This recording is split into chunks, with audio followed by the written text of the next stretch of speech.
Assalamualaikum teman-teman. Nah, pada kesempatan kali ini kami membahas tentang tahap 1, yaitu mengidentifikasi hasil yang diinginkan pada materi pembelajaran IPA mengenai bunyi.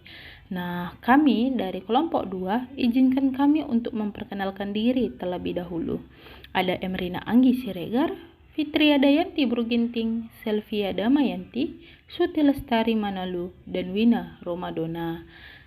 Nah, menurut Winggis, identifikasi hasil yang diinginkan adalah hasil yang mendasar dari identify desired result, adalah fokus pada ide-ide yang besar atau big ide. Nah, pada kali ini mengidentifikasi hasil yang diinginkan ada 3 poin, yaitu ada tujuan utama, pertanyaan penting, dan pemahaman. Bahas satu-satu ya.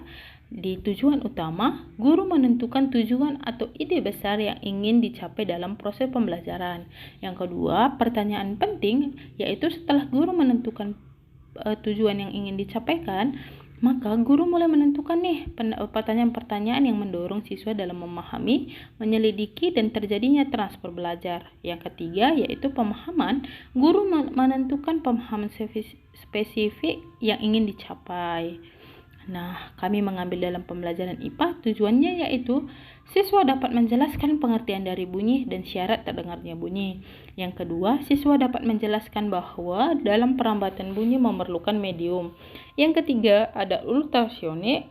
Yang keempat, ada siswa dapat menjelaskan faktor-faktor yang mempengaruhi frekuensi bunyi pada dawai atau senar. Nah, pada poin kedua yaitu pemahaman.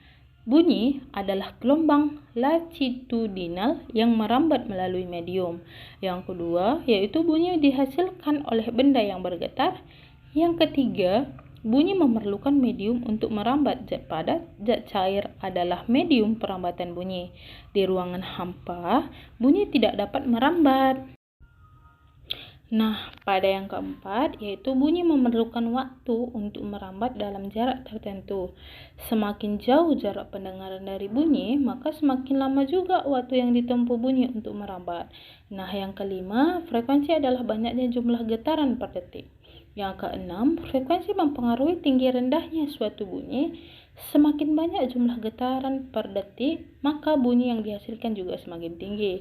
Nah, ada yang ketujuh yaitu amplitudo, simpangan terjauh pada getaran atau gelombang. Yang kedelapan, setiap makhluk hidup memiliki daerah frekuensi bunyi yang dapat terdengar yang berbeda-beda. Nah, dari pemahaman yang tadi sudah dijelaskan, maka kita membuat pertanyaan. Yang pertama, dari mana sih timbulnya bunyi pada gitar? Yang kedua, bagaimana alat musik seperti gitar dapat menghasilkan nada rendah dan nada tinggi? Dari sini, siswa mulai berpikir untuk mencari tahu jawabannya. Dari pertanyaan yang tadi, siswa akan mengetahui yang pertama, cepat rambatnya bunyi dalam medium yang berbeda-beda. Yang kedua, semakin banyak getaran dihasilkan per detik, maka semakin tinggi juga hasilnya. Dan sebaliknya.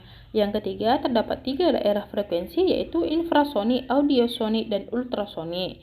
Yang keempat, faktor-faktor yang mempengaruhi frekuensi bunyi pada dawai atau senar adalah panjang senar, tegangan senar, luas penempang senar. Nah, dari sini siswa mampu untuk menunjukkan adanya bunyi dari benda-benda di sekitarnya, seperti gitar, botol, ataupun yang lainnya. Yang kedua, menjelaskan syarat terdengarnya bunyi.